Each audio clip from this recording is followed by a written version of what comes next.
Na channels anyị nụrụ na gọvanọ steeti Ogun bụ Dapo Abiodun enyela Super Falcons nde naira 50 million naira iji kwado maka egwuregwu bọọlụ African Cup of Nations nke na-abịa n'afọ 2026. Ha ga-akụsa the Amazons nke Benin Republic bọọlụ ahụ. Na Daily Trust anyị nụrụ na n'agbanyeghị iwu ụlọikpe ukwu Lagos nyere ka gọọmenti steeti Lagos kwụsị ozugbo ịkụrịsị ụlọ ndị mmadụ na Woro Nshoki, gọọmenti ka na-agakwa n'ihu na-akụsisi ụlọ ndị mmadụ n'ike.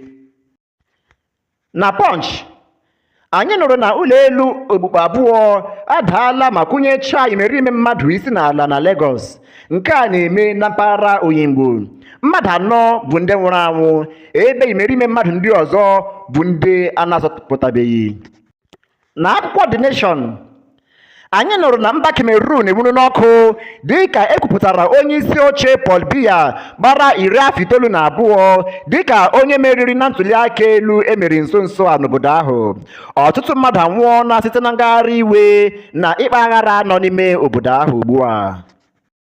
Enweghị nchekwa, ndị tọrọ mmadụ atọrọla mmadụ 10 na steeti Edo ma kwuo ka akwụọ ha ego mgbapụta ransom nke ijeri naira 20 million naira.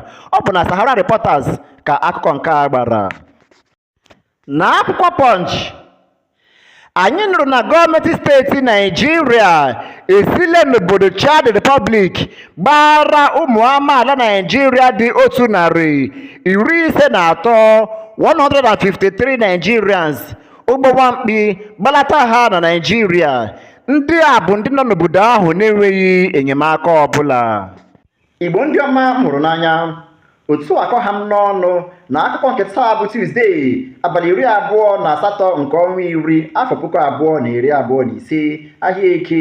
Ka Chukwu chekwa anyị niile n'abalị a. Ka chi bụ ọnụ. Aka bụkwa m Okechukwu Anyanwụ.